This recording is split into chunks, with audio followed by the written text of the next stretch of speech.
Hey everybody, welcome to the UCSB Physics Discord Twitch interview number 3. We have the lovely Dr. Tim Brandt with us today. We're going to be doing the interview as usual, where you can ask questions on the Twitch chat and on the Discord chat, and I will take them both. And without further ado, let's get started. So, Professor Brandt, I guess we'll start with a kind of a more personal, innocuous question, kind of just to wade the waters into this interview. What do you do? What do you enjoy doing outside of physics? Let's just get to know you a little more. So before, in the olden days, before kids and all those things took up huge amounts of time, I enjoyed reading and I enjoyed brewing beer. Brewing Um, beer. brewing beer. Haven't done it for years. And it's kind of sad, but I haven't read a book for pleasure other than a book with my kids for quite some time. But those are both things that I enjoyed. What kind of beer did you brew? I really like rich malty beers. Ah, okay. So the Belgian style doubles and triples are really nice. Mm, that sounds good. But given the pandemic, there's been very little beer brewing or drinking Really, I would in have a thought very long time. I would have thought that there would be more opportunity to indulge in hobbies during the pandemic. Was that not the That case? depends on whether you have a family or not. If you have a Oh, family, of course. school is canceled, and you're doing childcare during the day, then no. Oh, of course. I'm sorry about that. Yep. What do you miss most because of remote learning? I know you're currently teaching Physics 240 right now. Yeah, what do you miss most about doing this class remote?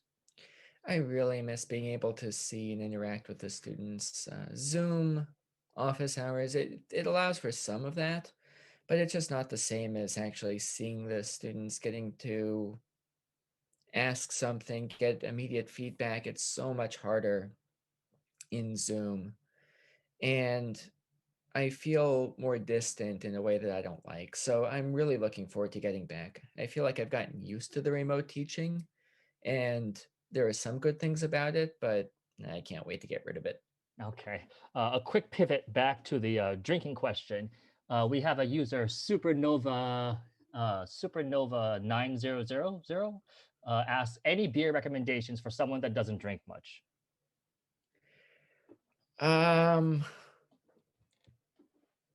Gee, if you want something light, then I think wheat beers are nice and not that strong. If you like that rich malty flavor, I mean, it depends on what you enjoy. Some people really like the rich malty style beers, and they'll just have a little bit. Other people like the lighter pilsners, and they can have more of it, or the wheat beers, and they can have more of it. Um, just for somebody who doesn't drink much, I have no idea what sort you would like. Okay. All right. So let's see here now. Apologies, managing multiple windows here. Um, what decided to make you pursue, excuse me, what made you decide to pursue a career in academic physics? I really enjoyed math and science in high school. I went to college thinking I wanted to major in math and science. I thought physics, I wasn't quite sure. I wasn't one of those people who, when they were young, started out always with this dream and just pursuing it with single-minded focus. That wasn't me. I was very lucky. I went to a university where I could get a research opportunity just by casually talking to a professor, and I did. And that just happened to be in astrophysics. So it was kind of dumb luck that I fell into this area. It could have been a different area of physics if I had happened to have a different physics professor in my freshman lab class who I really liked. Ah, okay. Um, a quick question for Natalie, pivoting back to the remote learning. What kind of features from online learning would you like to see in in-person learning? So have there been any advantages to online learning that you like to see transferred into in-person learning? I think that the recording of classes and the ability to save that is useful. I think that I have felt more pressure to prepare nice notes to give out than I would for an in-person class. That's probably healthy. Um, I'm not sure beyond that. I guess there's more flexibility in office hours over Zoom, but it's nice to have office hours in person and actually interact with people. So a few things here and there, but I really do miss the in-person learning. Okay, so we're gonna pause for a second. We are having, I was, I thought I was having technical issues with the Zoom and the Twitch interview, but looks like everything's sorted out. So with that, we're just gonna jump into it. I apologize for that. Um, so you mentioned that you got into your specific field of physics, frankly by a little bit of dumb luck. Okay, Yeah, what made you stick with it though? Because if you were, you may not have had like the immediate choice in getting into it. So what made you stick with astrophysics? I enjoyed it. Okay. Um, so I did research during the summers through my time as an undergrad. I did a little side research project in nuclear physics as a senior. I'm not sure how representative that was of nuclear physics work. Um, I liked it okay. But after undergrad, I took some time off. I was a high school physics teacher for 2 years because I wasn't sure that I wanted to pursue the academic path. I thought I did, but I took that time off. I took my GREs and such before then. Um, After 2 years of that, I did apply to grad school. When I applied to grad school again, I didn't really know what I wanted to do. I thought I knew, but I didn't. And through grad school, I really learned that I'm less attracted by big open questions that I feel like I have to address. I'm not driven by those single-minded goals. I'm more driven by just the fun of figuring stuff out and of finding the next little puzzle and figuring where we can push a little bit. I enjoy that a lot. And so I'm easily distracted in my research area. I'm not focused on that big goal. And I think that's been consistent with how I've been since high school. Mm. So you mentioned that you took a 2-year gap between going to the academic graduate school and undergraduate. How did you set yourself up so that you could leave the academic track and yet come back to it 2 years later? Like, how It's would not it's not as hard between undergrad and grad school. After grad school, it gets a lot harder. Okay. If you are thinking of this, I recommend that you get your letters of recommendation, any testing you have to do, etc., done and lined up when you're a senior if you want to keep that door open. Okay. But then going back a year or two later is doable. Most people don't, but it's certainly doable. Again, after grad school, it's a lot harder. Okay. A question from Keen about um, how useful is the math major to your physics research? Um, Not that useful to my own work. Oof. Okay. So that's more a statement of the classes I took thinking back. For example, do I ever use set theory? No. Do I ever use abstract algebra? No. But that's a function of where I am in physics. You talk to one of the string theorists and they'll say, yes, of course. Um, I happen to find that I enjoy data analysis. I use a lot of statistics. I Mm, didn't take a lot of statistics classes as an undergrad. It's something I've kind of picked up along the way. mm. So most of the math classes I took have not actually been that useful. I enjoyed them. I didn't know that at the time. Um, so I have a specific question about the class you're currently teaching, 240. Mhm. It will look like a very interesting class, a computer programming class with Python related to data analysis and statistics to do physics classes. Do I sort of have that summary correct? Yes, essentially. A lot of people I know took the class only to unfortunately drop it because they felt like they did not have the statistics background to tackle the course. Do you have any recommendations on ways to prepare yourself to take such a course in the future if you offer it again for someone who is interested? So we'll be offering it every year. Okay. And I don't know the statistics offerings here well enough to give you a good answer. I think PSTAT 120A and B would be reasonable choices. It's hard for me to give a better recommendation than that. I just don't know. Okay, that's okay. Michael asks, any classes that you feel are underrated and that more students should take? I guess we'll say first in the physics department and then outside the physics department. So we'll make it a two-part question. All right. I don't know the curriculum well enough to give a good answer. Then I guess maybe I just will topic say wise. that Maybe just topic ev- wise. Yeah. everyone has their own pet topic that is, of course, the most important thing that every physics major must know, right? You ask somebody, what does a physics major have to know? And they'll say quantum mechanics or special relativity or E&M.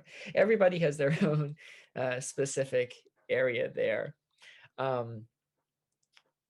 At some level, I don't care that much as long as you're learning how to solve problems, you're having fun, you're learning something interesting.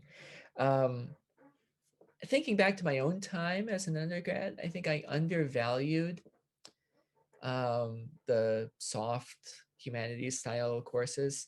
And only later on did I really get into reading literature, reading for pleasure. And I think a lot of people don't appreciate, even for a science major, how important it is to be able to read and write well. And so I'm actually going to say that I think maybe projecting my own past biases onto other people, hopefully I'm not doing that too badly. Reading, writing, literature, languages are really important and perhaps underrated. I see. Okay. A question from Natalie. What kind of classes would you recommend taking before applying to an astrophysics grad school program? Generally, I think you'll want the standard array of undergrad physics courses, E&M, stat, mech, quantum, etc. Beyond that, a lot of astro programs are fine with a physics major. They don't particularly care how many astro courses you have taken. Mm. Letters of recommendation are huge and play an outsized role.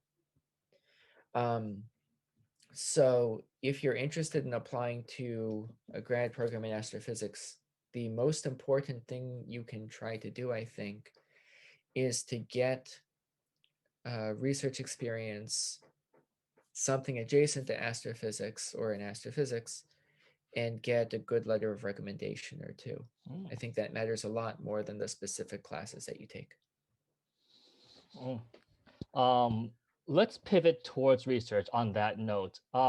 I guess I'll just get this question out of the way because sometimes it's asked, and let's just do it first and get it done with.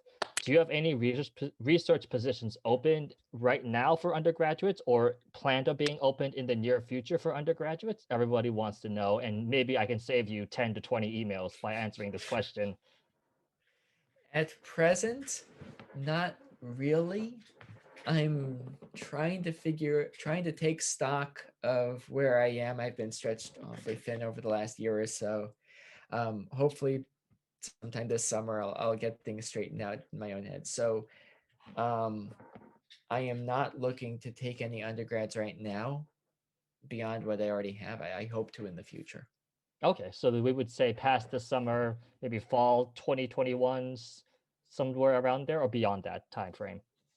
I don't know. I You don't need know. to step back and take stock this Okay. summer. So we'll check back with you maybe in 2022. Yes, That that yes. that sounds good. Okay, you guys hear that, right? 2022 Tim Brandt. Go for it. Um what about your specific research? What about your current research excites you the most? I'm always jumping around, easily distracted, but the biggest thing that I'm working on now that I've been trying to get several things done over the last few months um, is in combining astrometry, which is measuring the positions of stars in the plane of the sky, Hmm. with radial velocity, where you're measuring the Mm-hmm. motion along the line of sight, to actually trace out the tiny little orbital arcs that a star will make as it orbits its mutual center of mass with a planet or brown dwarf or something. Uh-huh. So the radial velocity method of finding planets, brown dwarfs, has been going on for a long time. Won the Nobel Prize a couple years ago. Is it Doppler shift or something more Yeah, advanced? yeah. Okay, yeah. You can also look for the tiny little orbital arcs that a star makes in the plane of the sky, but those are tiny. So, or like the So wobble of a star? the wobble, yeah, this way, not the transverse wobble, not Trans this way. okay, transverse wobble of a star to like figure out what mass planet goes around it. Sort of like that. Right, or to identify stars that host planets and Okay. brown dwarfs. Right. Um, your precision to be able to do that needs to be pretty ridiculous. Mm. So in astronomy, we have these weird systems of units, but if I convert to something that's a little bit more sensible, like radians, then we're talking, we want precisions approaching 10 to the minus 10 radians, Mm. which is In arc pretty small. seconds, it doesn't sound that bad though, right? In milliarc seconds, it doesn't sound that bad. I'm taking an But astro class right 10 now. to the minus 10 radians, you can think of that as like the width of a human hair if On you're the night looking at it sky? in LA or something. Oh my god. It's pretty small. So what connects you? So you do the astrophysics side. So you don't actually take the make the measurements, do you? You just take the data from the people who make the measurements. Am I correct in saying that? More or less. This absolute astrometry comes from a big European mission called Gaia that's observing all the Oh, stars all across the sky. uh-huh. The raw data from that instrument is very complicated, and there's a team of hundreds of people who process it and produce these data products. I don't use the data products directly. I do some extra analysis and calibration steps on them first. So that's part of where I found my niche, is that Mm-hmm. there are additional layers of data analysis, calibration, etc., between what they release and what is actually useful for the science that I want to do. So I'm involved both in that calibration step, analyzing that data, producing something useful for the community, and pulling the science out of it.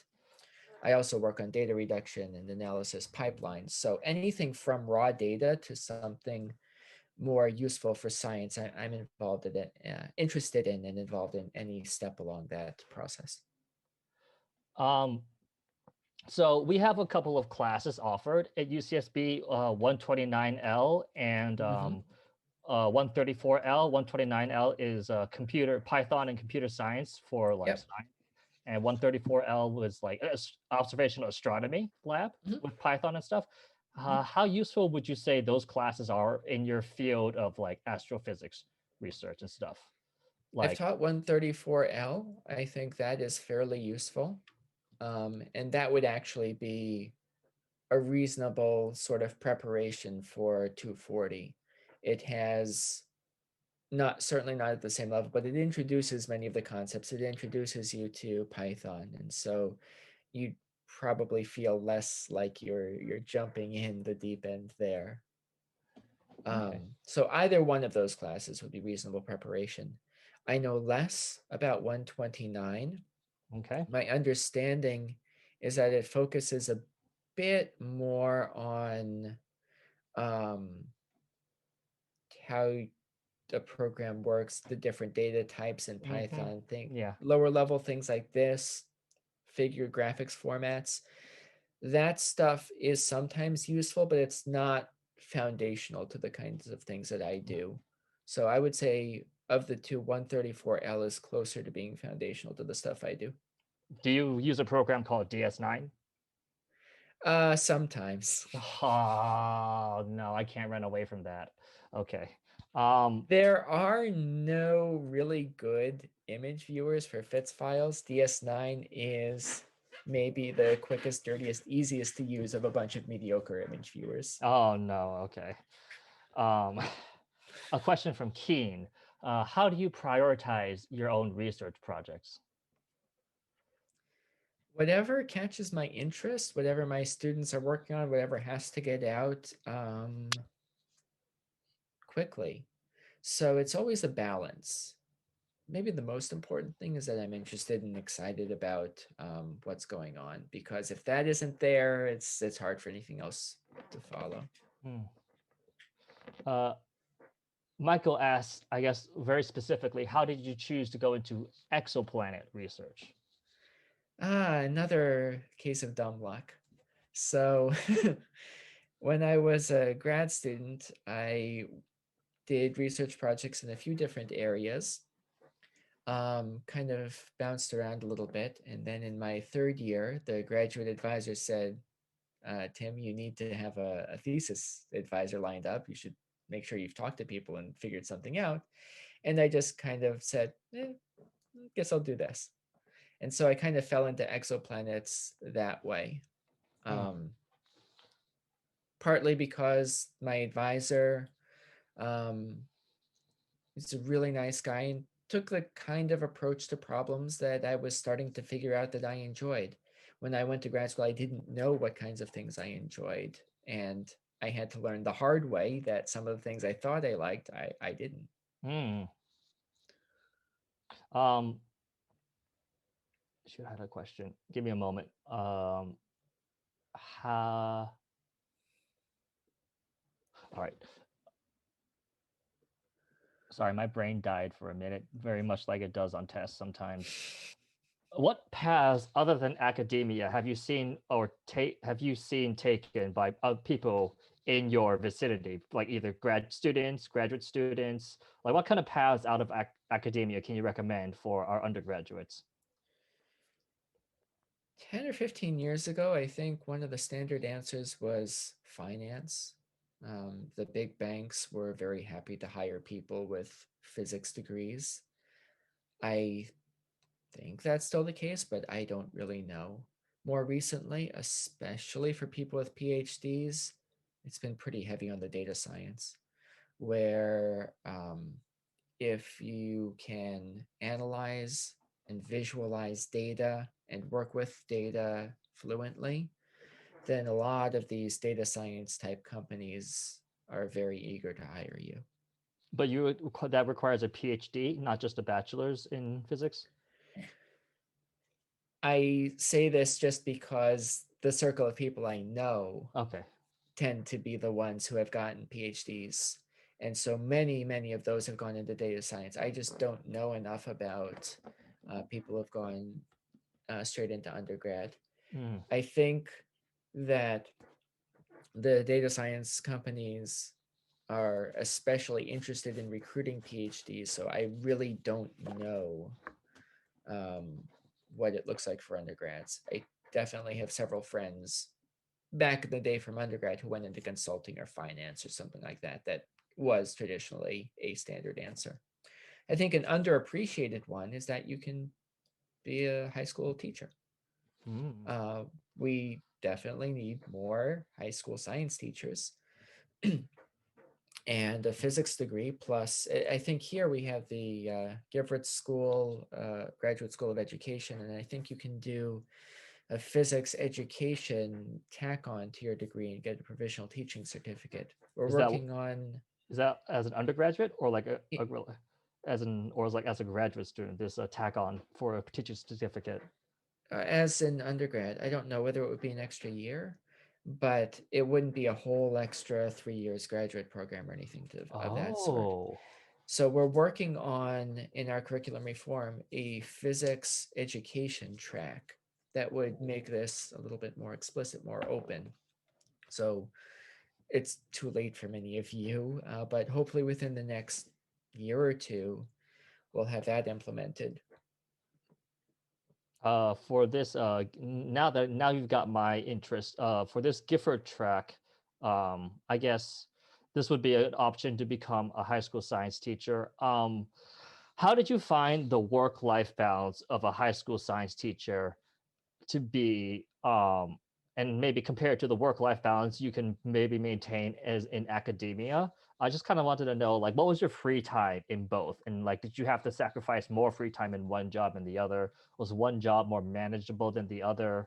Um, I just want to know how was like the time management and like the ability to get some time for yourself. Yeah. Everyone's going to have a different answer to that. And it's also going to depend upon your field of physics. I know that many people in other areas of physics work really long hours.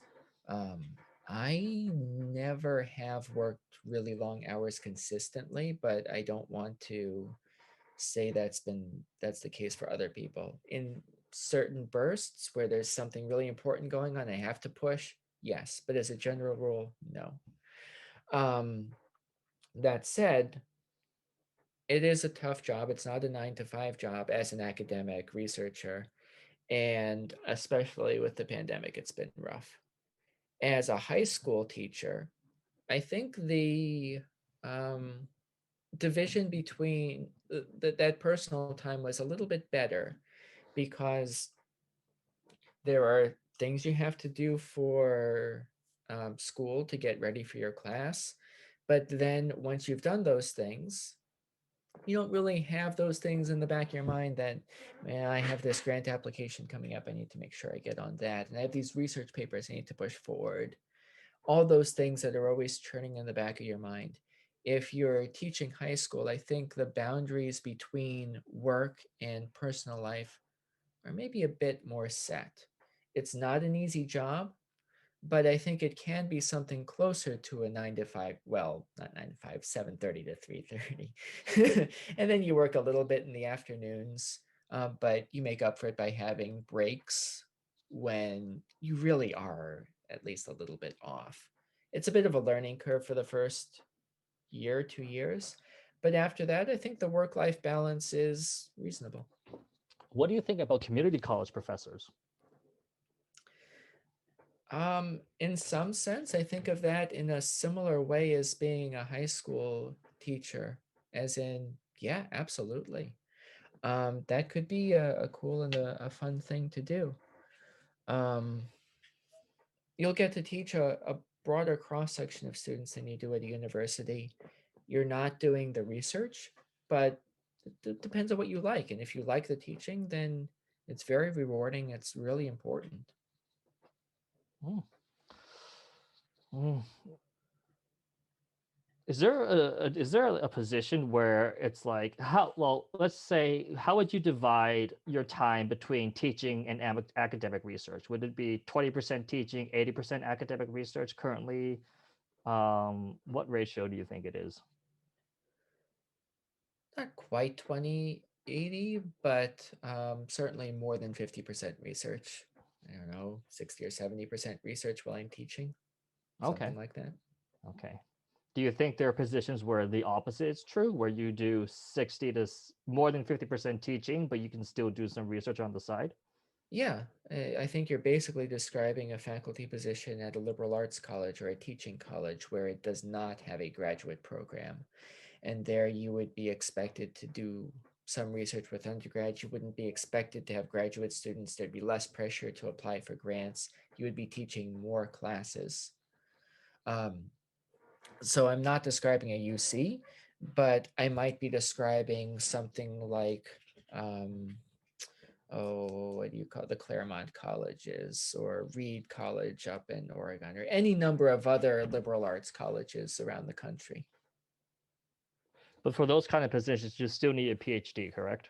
Oh, yes. And even for for a position at a big research university, you're hired as a faculty, let's say 95% for research and 5% for everything else. At these institutions, a big part of what's going to get you hired is still research, but it's not as extreme. Okay. Sounds appealing. Okay. Enough about that for now. Um, a question from Natalie. How much of your research ends up being data science? Do you think that is a normal for other fields of physics? I'm pretty ignorant of other fields of physics in terms of how much of what they do is data science. My impression is less than what I do. I'm much more towards the data science end. relative to a lot of other astronomers. So my own tendencies in research are, I don't think, representative of the field, although data science is becoming more important in astro and in physics research in general. Okay. A question from Michael. Do you have any funny or interesting stories from your time as a high school teacher?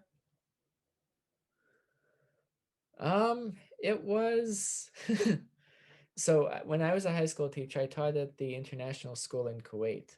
So I was very far away from home in a different culture. And it took some getting used to the different culture. I just imagine some people here though have been to the Arabian Gulf or Persian Gulf countries, though most have not. It's really weird. Um, there's a lot of money, and the citizens of the country haven't had to work for that money. And essentially, all of the work is done by expats from poorer countries who are brought in. So 2/3 of the population are not citizens, and they do the vast majority of the work and pretty much all of the hard labor. Wow. So it's a bit of a weird system. um, it has good things and bad things. I was I was kind of glad to come back to the US in a way. But my students in the school, who were a mixture of wealthy Kuwaitis, wealthy expats, some children of diplomats and military officers. My students were great, and I really loved them and really loved teaching Hmm. them. But the culture, the experience, it was different. Um, so I know you said you're not taking undergraduate researchers for 2021, but what qualities would you look for in a graduate student researcher? Like what qualities, what qualifications, or what kind of character or personalities do you look for? Sorry, did you say for an undergrad or graduate researcher? We'll say undergraduate first and then move on to Okay, graduate. okay. It's a lot easier to get involved with what I do, given my own research tendencies, if you have a familiarity with coding and with data analysis. Um, so several students I have worked with have taken 240, have gone through that, and that's kind of been how they end up in my research group. Um, for it's not a prerequisite, but it makes it easier. And I'm not always the most organized person, so especially if I'm not actively looking for undergrads and advertising things appropriately and such, then it can be easier for it to just happen in a class where there's an interesting problem that um, comes out of a homework problem, for example, and there's a research avenue from that. For a graduate student, um, when I read graduate applications, the letters of recommendation are hugely important. Beyond that, um, I like students who are really motivated and show a level of maturity. Um, Bad grades at the start of undergrad are okay as long as the trajectory is towards better grades. Um, if you've shown that you can overcome difficulties and really push through, that's a good thing. I mean, these are kind of generic statements. Um, when I look at applications, I will look at the personal statement and the letters of recommendation really carefully. I pay a lot less attention to test scores, and I don't pay that much attention to grades unless the grades are really not that good or um, the derivative has the wrong sign or something. Mm, okay. Um, what would you suggest undergraduates who are trying to get their foot into a door of any research lab? Do you have any tips for them? One of the really unfortunate things about UCSB is that we cannot offer research positions to all the undergrads who want them and I'm sure could succeed in them. And so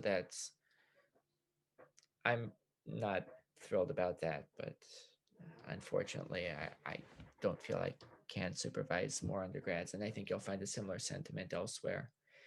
So I think that means you have to be persistent and flexible and be willing to work in an area of physics that you didn't initially want to go into or beyond physics.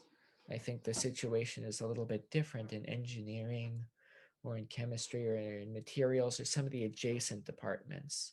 And so you might have a better chance of finding a research opportunity there. And it's hard to say what's really going to strike your fancy in research unless you are driven by one of those big questions and you have to work in this particular area of cosmology, for example, to feel satisfied.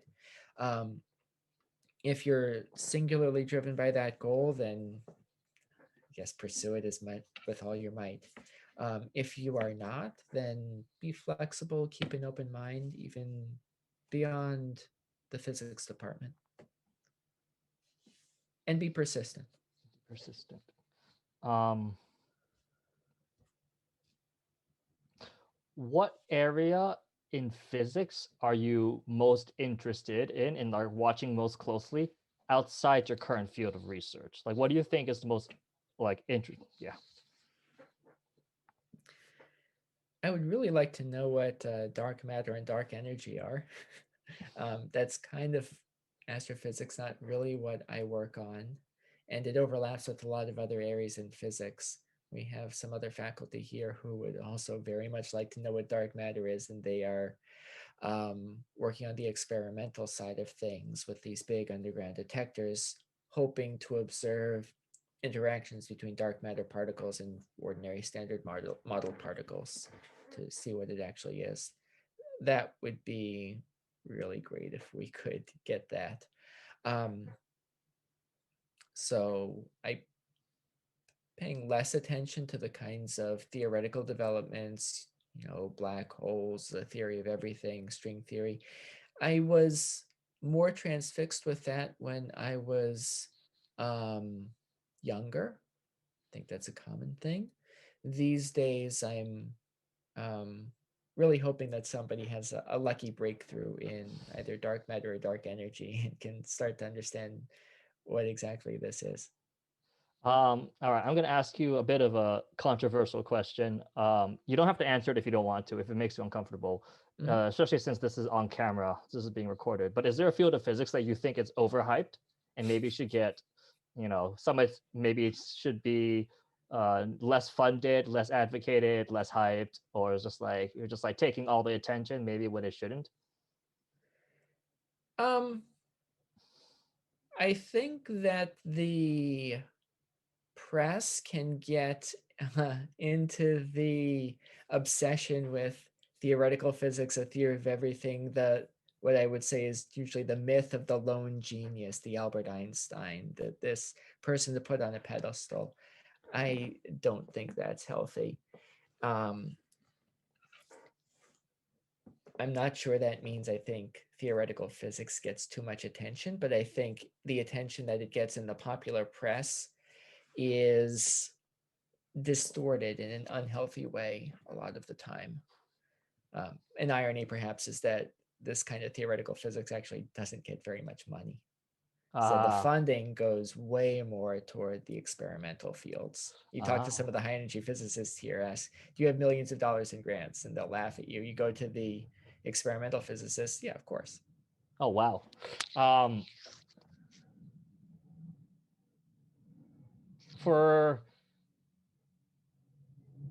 students who did not get into grad school in this year, like for upcoming fall 2021, like this was a tough year for graduate students, I heard. Yes. What advice do you have for them to best prepare to apply again?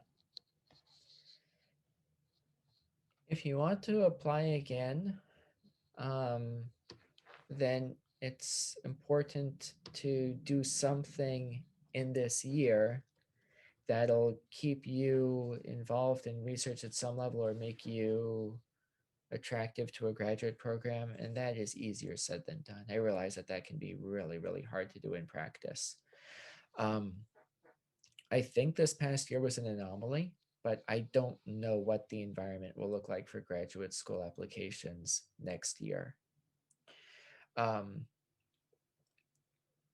think more broadly, there are a bunch of graduate programs, varying levels of prestige, varying levels of research activity, and I'm not if you're singularly focused on going to grad school at one of the top programs, and they just don't have many slots. So if you are you really want to go to grad school, you really want to try it out, then I think you have to apply more broadly. That doesn't mean apply to 40 schools, but it means apply to a few top schools, a few middle schools, and a few more safety schools, exactly as you would as an undergrad. There are really, really good faculty at all levels of schools. I mean, it's not like only the top 20 places have good faculty members. That's not true at all. And not everybody enjoys physics research. Not everybody enjoys it in different areas. So it's a big world out there. There are other choices, and do what makes you happy, whether that's applying to grad school, going to grad school, or whether it's something else.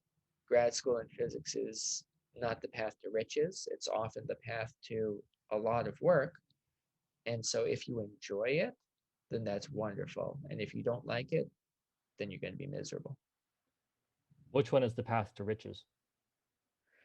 That depends on your area. Traditionally, finance and consulting could get you pretty rich, but the culture in those areas was pretty bad. Okay. How up to date do you stay? This question is from Natalie. How up to date do you stay with advances in astrophysics/cosmology? How many new papers do professors generally read? In the days when I have a bit more time, I would keep track of the archive where new papers are posted, and I would try to be good about reading every single astrophysics paper title that came up on the archive. So that means scanning through maybe 60 or 70 titles a day. Titles. Titles, just the title of the paper. I mean, then it's triaging. Okay, I scan through these titles. Which ones are interesting enough for me to read the abstract? And maybe that would be a couple. And then based on the abstract, I decide whether or not to flip through the paper. And flipping through the paper would usually mean looking at the figures, reading the captions, seeing if I believe the result, if I need to read it more closely. So it's a progression there where I would try to read every title. That doesn't take very long if I'm skimming. And then I would read a much, much smaller fraction in more detail. Actually reading every single word of the paper, very, very rarely. Sounds like there's a lot of papers being published, a lot. 60 to 70. How many times would you check this? Was this every week? Was this every month? Every day. Holy. Every I day, mean, 60 if you're skimming titles, but every day 60 to 70 new papers in astrophysics are published? yeah. How? Oh, wow, that's a lot. That's a lot, I guess. I did okay. Yeah, sorry for getting caught off guard, but I'm surprised that there's so much papers being published every day. Well, you Is can it? imagine that if you have, Let's do an order of magnitude estimate. right, if you 100,000. have 1,000 graduates, or not 1,000, you'd have more than 1,000 graduate students at any given time. Let's say 10,000 astronomers, astrophysicists working at various levels all around the world at any given time. Uh-huh. If they each publish 1 or 2 papers a year, there you go. Oh, that's 20,000 papers a year. Divide by, well, Divide by 300 for 5 days a week or something. 250. You get the order of magnitude. This is how you do order of magnitude problems, guys. Stuff like this. It's very useful. Take that one class. Yeah, and here's a funny anecdote about this. I was at a little. I'm not sure whether you saw the estimate of the T-Rex population that Well, got a little bit of press recently, that there were 2.5 billion T-Rex or something that wait ever a sec. lived. Wait a second. Yeah, go on. At this workshop or conference over a couple of beers a couple of years ago, I posed this exact same question to another astronomer, and we worked out an answer that was pretty similar to this. Oh, so they might be right that there are 2.5 billion T-Rexes back That then. ever lived. I mean, you can work out from carrying capacity of an ecosystem, predators that exist now, and estimate what it was back then. It's the kind of thing that you do need to be kind of fluent with. Okay. Because when you decide whether you're going to do a research project or whether you're going to move into an area, you first need to have an idea, and you then need to say, okay, is this worth my time? Is this worth thinking about in more detail? There's a level of filters that you go through there. If you work through everything in gory detail, you're never going to be able to get anything done. And one of those is this kind of order of magnitude estimate. That's also how, if you read something, you see a result, you learn the habit of running through these checks in your head to see whether you believe it or not. If it passes all those checks, then okay, it's probably all right.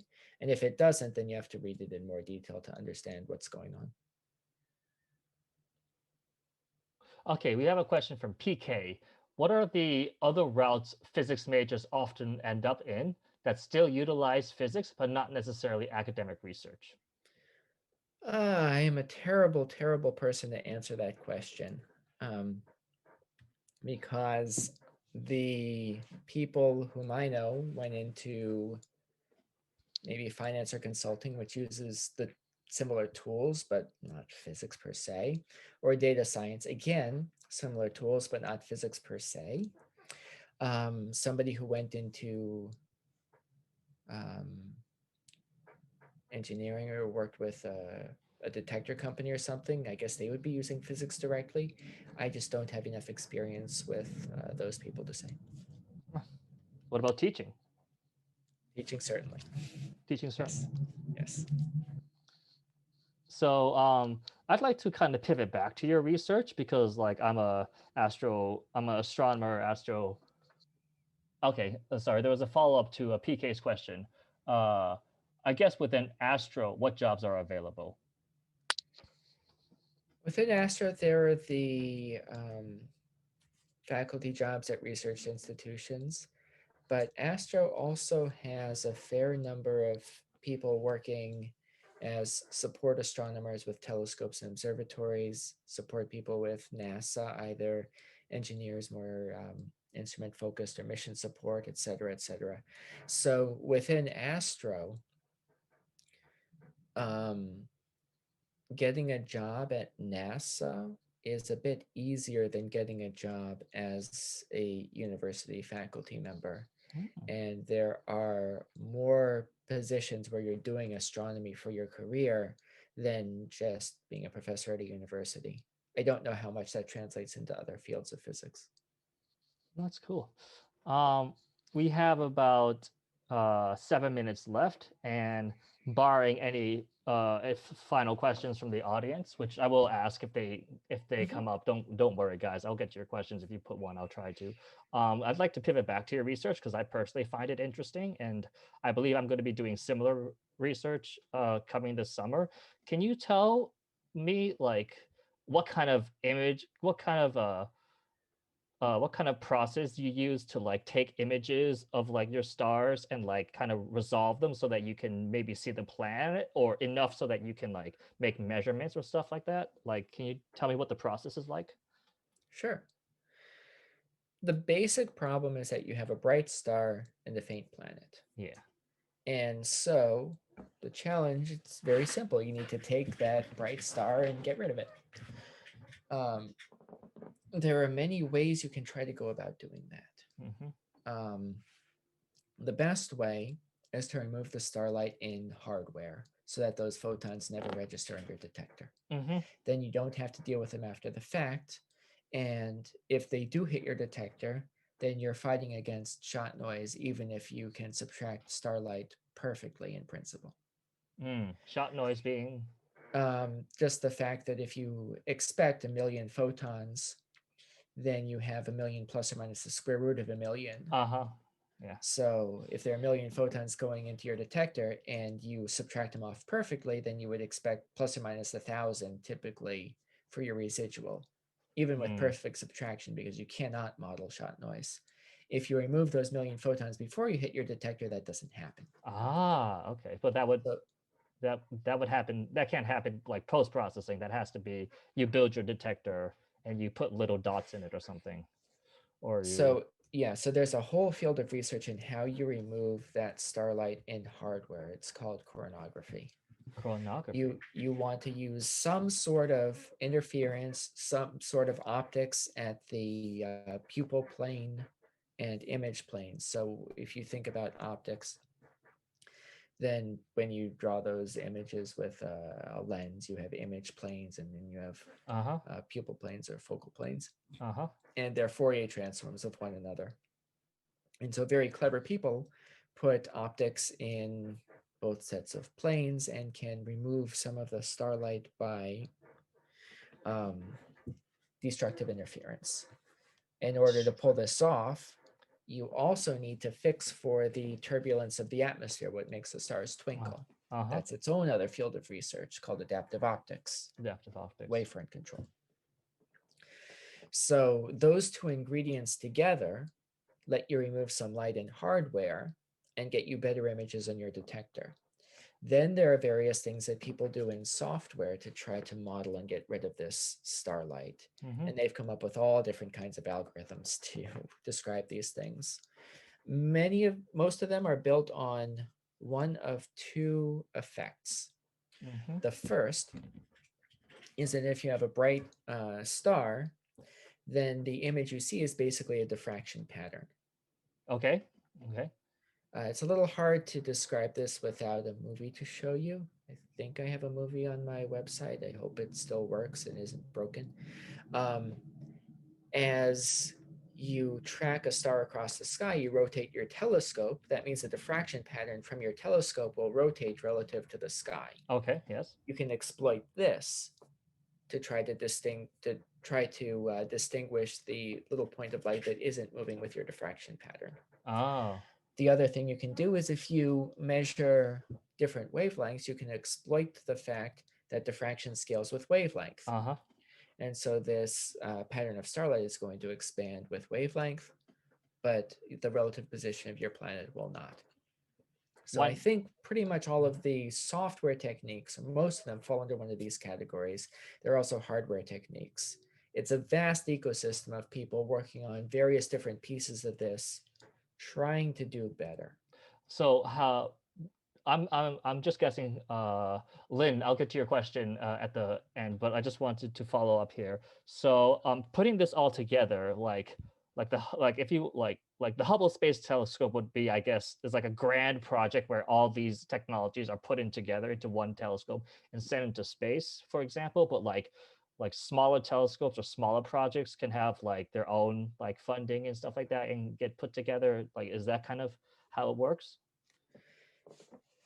Basically, for high contrast imaging, unfortunately, you need a big telescope. Okay. And that's because the resolution that you can achieve, which is really, really important if you want to see something faint next to something bright, that scales with the diameter of your telescope. Mm. And so direct imaging, high contrast imaging, either is in space or works on 8 to 10 meter telescopes on the ground. These are expensive.